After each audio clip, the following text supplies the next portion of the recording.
The New York Times broke the story, and what they obtained is what was meant to maintain as a secret confidential memo within the Trump plotters' circle. Now, this is actually written by one of the people named by Jack Smith as a Trump co-conspirator, identified as Kenneth Chesebro, and we'll have more on those co-conspirators tonight. But you see right there on the memo his name, as he says, the plan was to, and remember, the Electoral College has voted by December 14th, all of this is settled, and yet, in plain English, I'm going to leave it on the screen, this is conspiracy evidence right here. The plan was to, quote, deprive Biden of the electoral votes he basically had won, to keep him under the 270 votes that he'd already won, but to somehow engineer a fraud or a plot to create the pretense or the appearance that he didn't have them on the 6th. And this lawyer in private admits it's a bold, quote, controversial strategy. Now, this circulated in early December. And talk about receipts. Some of this was happening in secret at the time. Some of it stayed secret for a long time. But as we learned bits and pieces about the elector fraud plot, there are journalists and investigators who kind of said, wait a minute, this is bigger than it first looked. This is a real kind of crime that's spilling out into the open. Not the only, but one of the first was Rachel Maddow, our colleague. This was just within a week here when she reported on some of these events in real time. Wisconsin cast its electoral votes for Biden and Harris today. Pennsylvania cast its electoral votes for Biden and Harris today. Georgia, Arizona. But it did get weird. I mean, in Arizona, I kid you not, Republicans in Arizona sent a forged certificate of ascertainment to the National Archives in Washington, pretending that they were the real electors from Arizona and their votes for Trump are real and should be counted by the United States Senate. Literally, they sent a forged document. That's exactly right. And you can see it up here on the screen in comparison. Forged, fraud. Rachel was drilling down on that at a time when many people were saying, oh, it's over, let Trump make his noise, we'll move on. She was saying, well, wait a minute, if it's a forgery, that's not only news, that's potentially illegal. That's a problem. It was many months later when the Congressional January 6th Committee got those notes together, conferred with the archives that had received them. You can't send fraudulent documents to the government. Not for any reason, by the way. You could do that on any government form, it's illegal. And there's a hierarchy to that, because if you do it to the IRS about money versus doing it to the DOJ about guns and drugs versus doing it to the National Archives in Congress about stealing a federal election or the presidential one, yeah, you're going up the line with your fraud.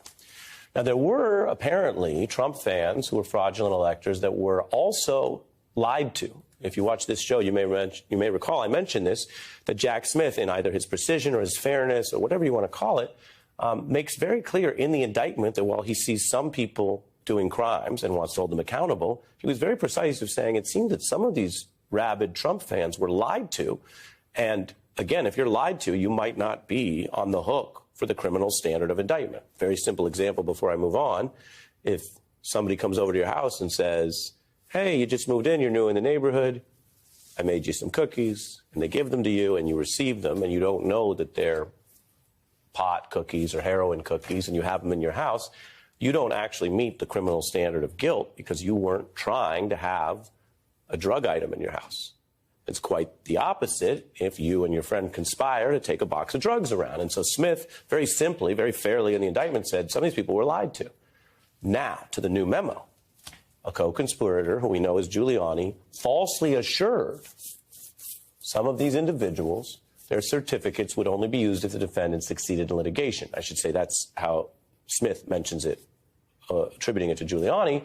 And the memo discusses the same goal, that basically, you know you're doing something bad or potentially a conspiracy if you have to not only hide it from the world, but hide it from the people involved. And again, in an abundance of fairness, it's a separate question ethically, morally, or whatever, if you don't like or want to criticize people who are playing games with the elections, right? That's kind of in the public debate. But it's another thing to say that some of these electors, for whatever reason they felt that they loved Donald Trump and wanted to do what the campaign asked, ultimately felt like people who went to Trump University, like people who worked for Donald Trump, like people who were contracted to work in his hotels. It's, yes, an old story, although the stakes were pretty high this time, that they were bamboozled, they were duped, they were lied to. We were duped. Michelle Lundgren is the 9th name on the list of accused fake electors charged by Michigan Attorney General Dana Nessel. We were told to come. They needed us, and we went, and we were given cake and coffee. We were called by a member of the Republican Party. Be sure you come. We really need your help. The scam was bigger than all of us.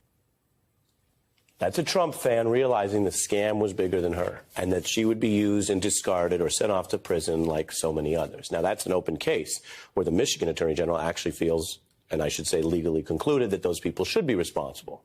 My point is not to resolve all of this tonight. Indeed, anyone accused is going to get their day in court. My point is to very precisely say that we have a new memo which adds even more details to how much they knew they were doing something bad and secretly conspiring it to do it. Then they take all that stuff. They wanted to jam Mike Pence with it so he might reject the electors. And then the other plot, that, again, if you remember our arrows we've shown you, is the state legislators they hoped would somehow get involved and use sham investigations or references to fraud or dead people voting or the elector stuff to somehow thwart, delay, or stop what was going to happen, what did happen, which was, of course, President-elect Biden becoming President Biden. Now, there are people who underestimated this at times. I don't think anyone here on Earth One, as our colleague Nicole says, anyone in reality can underestimate it now, because it was a coup attempt with a violent insurrection on top. And as I've told you before, even a bloodless coup attempt is an illegal attack on democracy. You add in a violent insurrection, you have something we're going to be dealing with for years, unless we don't deal with it, and then it will become something that might be in bounds and we lose our democracy. It's happened in many countries. So that's why we have all been following these strands. I showed Rachel, I showed some of the other reporting, I showed the investigations. Whenever we can, we invite people on to explain themselves here. We try to give them ample time. We try to do it fairly. And sometimes their own statements seem to incriminate themselves. That was the case for one of the few people who was in the White House up through the 6th and the 20th, Donald Trump's hardcore, longtime loyalist, Peter Navarro, and he discussed parts of this plan right here on this show. The remedy was for Vice President Pence, as the quarterback in the Green Bay sweep, to remand those votes back to the 6 battleground states. So you've lost the election, you've lost all the court battles, but you prop up fake scam election investigations and some fake electors. You try to jam them into the 6 and you try to send it back to the states. At a minimum, you're abusing the system and power and fraud to try to at least delay the certification. Now, the new memo, again, I'm going back and forth between what happened, what we knew, and this memo that the Times just got a hold of, has a kind of a self-criticism in it. I don't know why Kenneth Chesebro included this. Maybe he was worried that he would be standing out all alone, looking pretty wild, even among this sort of coup team. So he went out of his way to put in writing that the very plan, which Jack Smith calls a conspiracy, that he was proposing was, quote, kind of wild / creative. I'm just going to leave that there. Now, the New York Times has also pointed to an email from Boris Epstein to a Trump lawyer that discusses these fraudulent alternative votes and that they should call them alternative. That's a better term than fake votes with the smiley face. Now, again, if this were a movie or a story or a play or a cartoon, you could dismiss it all. Be like, this is just sort of, Keystone Cops, clownish. But this was all quite real. And smiley face or not, messaging or not, spin or not, we know what it led to. We know why it's now indicted as a coup conspiracy. Now, Mr. Epstein discussed the plan as well when we asked him about it on the beat. Now, here's a bold assertion as well from this new revealed memo. An invite to print and even TV journalists could be invited to cover the event so that fake electors would sort of try to make it look like a real thing. Now, again, we're going from this newly revealed memo, which builds on his previous memos and some of what the Jan 6 committee found, to footage like this. So in some places, as I told you, they were lying about it, duping the people and saying, hey, keep it secret. But in other places, like Arizona, they said, well, let's make it look official. Hand out some papers, sit around a table. This is one that, as I mentioned, Rachel highlighted at the time. The Arizona GOP uploaded the video online, and they were committing what would appear to be election fraud at the time. Now, you've seen this before. This is something that Donald Trump mastered. It's somewhere between political propaganda and reality show hijinks. If you're going to do the bad thing anyway, then the more you publicize it, launder it, and make people aware of it, tired of it, fatigue them out, the more that later you say, hey, this was no secret. How could it be bad if it wasn't a secret? And the answer, of course, is, well, that was your strategy. And the bad news for some of the co-conspirators is we're seeing it in writing in the memo. That was their strategy. Chesbrough says there should be messaging that presents this as a routine measure. But the memo says it wasn't actually routine. That even if the Supreme Court actually took a case like this, they would end up ruling the power, of course, lies with Congress, not this ridiculous bananas vice president theory, which Pence and others rejected. And there was no evidence of mass voter fraud. And the memo also comes around the same time as two previously reported memos, as I mentioned, which suggest this is part of a big coup conspiracy. The cover-up attempts show the Trump camp knew that as well. So, yes, you can give legal advice, and yes, you can go on TV or out in public and give speeches full of lies. You can do those things. But if you start writing down your illegal plan, if you start writing down the details of how you're going to lie to everyone from the government on out, you might be telling on yourself. You might be writing down something that isn't really a memo at all. Everyone knows the largest news that came in the coup indictment of Trump. It's that he was indicted. He was arraigned. He now awaits criminal trial. That's all about him, and Trump will be judged on those several plots that we've been charting. So initial reactions to this have understandably focused on Trump's culpability for the indicted plots you see on your screen. But when you look at them, 5 of the schemes are now indicted conspiracies. That means the DOJ alleges they involved other people.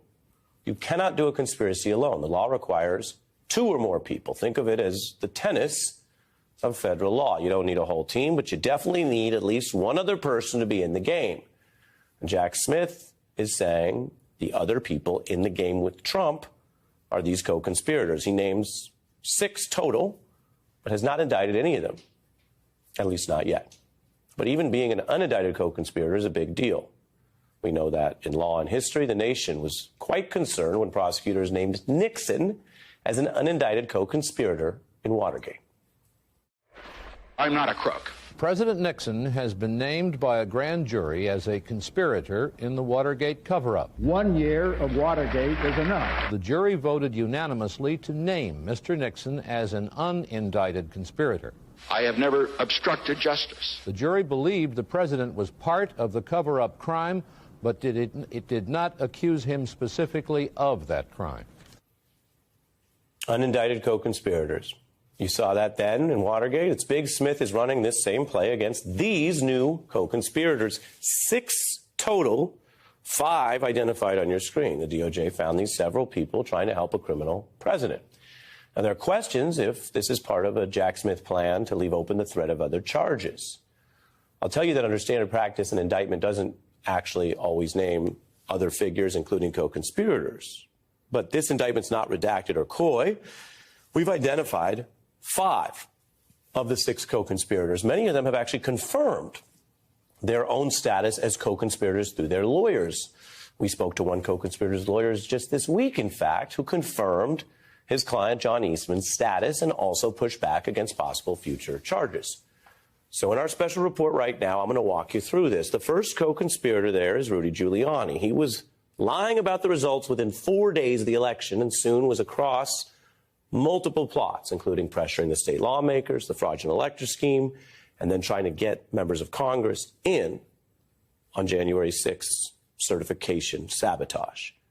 Indeed, Smith says he spread knowingly false claims that the defendant's 2020 attorneys, some of the others, would not. Then there's the coup lawyer I mentioned, John Eastman. Now you can see here, when the Fed seized his phone over a year ago, putting his hands on his head, taking the phone, he now faces disbarment proceedings. So he's been facing the long arm of the law here for some time. And when Congress came to that same gentleman, Mr. Eastman, with questions, Well, he repeatedly pled the Fifth. I assert my Fifth Amendment right against being compelled to be a witness against myself. Did the Trump legal team ask you to prepare a memorandum regarding the vice president's role in the counting of electoral votes at the joint session of Congress on January 6, 2021? Yeah. But you will not discuss those same conversations with this committee. Yeah.